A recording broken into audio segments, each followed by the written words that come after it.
پہلے صرف خلاباز یا اسٹروناٹ خلا کا سفر کرتے تھے، مگر اب تو سیاح بھی سیر و تفریح کے لیے خلا میں جاتے ہیں۔ کوئی یہ شوق نہایت مہنگا، مگر بہرحال شوق کا کوئی مول نہیں۔ ایلون مسک تو مریخ پر انسانی بستی آباد کرنے کا منصوبہ رکھتے ہیں۔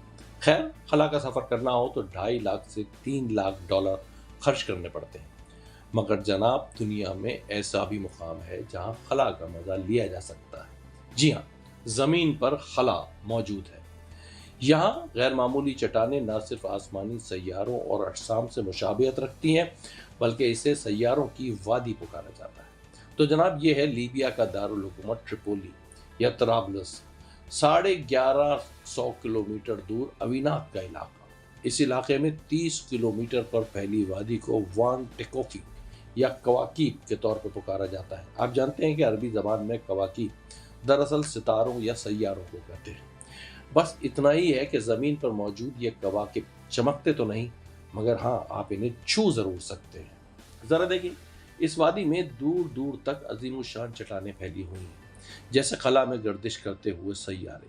یہ دیکھیں، ایک ٹنوں وزنی گولا، جیسے کوئی سیارہ گردش میں ہو۔ صحرا کی ریت پر پھیلی یہ بھاری بھرکم چٹانیں ایک عجوبہ ہیں، قدرت کا ایک ایسا شاہکار جسے دیکھ کر عقل دنگ رہ جائے۔ انہیں کس نے تراشا، کون لایا اس بیابان میں ایسے ان گنت سوالات جس کا جواب جدید سائنس اور ٹیکنالوجی کے پاس بھی نہیں ہے۔ سیاروں کی طرح نظر آنے والی غیر معمولی عظیم چٹانیں آج بھی سائنسدانوں کے سامنے سوالیہ نشان ہیں۔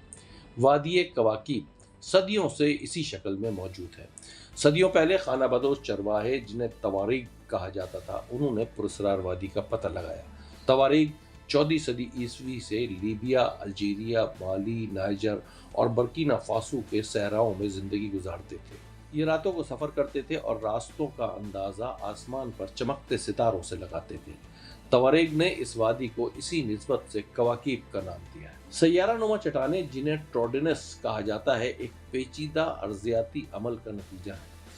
یہ صدیوں میں ریت، مٹی اور کیلشیم کاربونیٹ کے مرکب سے بنتی ہیں۔ یہ نادر چٹانیں مختلف سائز کی ہیں، گول، چپٹی اور بعض ڈسک جیسی، جن کے بیچ سوراخ ہے۔ کچھ تو اونچی چٹانوں پر نصب نظر آتی ہیں اور ٹنوں وزنی چٹانوں کا قطر 10 میٹر تک۔ ان میں ایک خوبی یہ بھی ہے کہ ہر 1000 سال میں 4 سے 5 سینٹی میٹر بڑھنے کی صلاحیت رکھتی ہیں، گویا آپ انہیں زندہ پتھر کہہ سکتے ہیں۔ حیران نہ ہو، زندہ پتھر بھی ایک حقیقت ہے۔ پرتگال میں ایک ایسی جگہ موجود ہے جہاں چٹانیں چھوٹے پتھروں کو جنم دیتی ہیں۔ اس حوالے سے ہماری ڈاکومنٹری مدر اسٹون ضرور دیکھیں۔ صرف اتنا ہی نہیں، صحرا میں رقص کرتی چٹانوں کی داستان جاننا چاہیں تو ڈاکومنٹری ڈیتھ ویلی USA آپ کو حیران کر دے گی۔ تو خیر جناب، بات ہو رہی تھی لیبیا کی وادی کواکیب کی۔ سائنس کی تحقیق ثابت کرتی ہے کہ یہ چٹانیں ٹروڈینس 11 سے 16 ملین سال پرانی ہیں۔ بارش کا پانی جب چٹان پر پڑتا ہے تو کیمیکلز اور منرلز کے درمیان رد عمل ری ایکشن سے چٹان کے سائز میں اضافہ ہوتا ہے۔ لاکھوں سال سے یہ چٹانیں ہماری دنیا میں پھل پھول رہی ہیں اور سیاحوں کی توجہ کا مرکز ہیں۔ مسٹر ڈاکیومنٹری چینل کو سبسکرائب کریں اور ہاں، بیل آئیکن کو دبانا نہ بھولیں تاکہ نئی معلومات آپ تک بر وقت پہنچے۔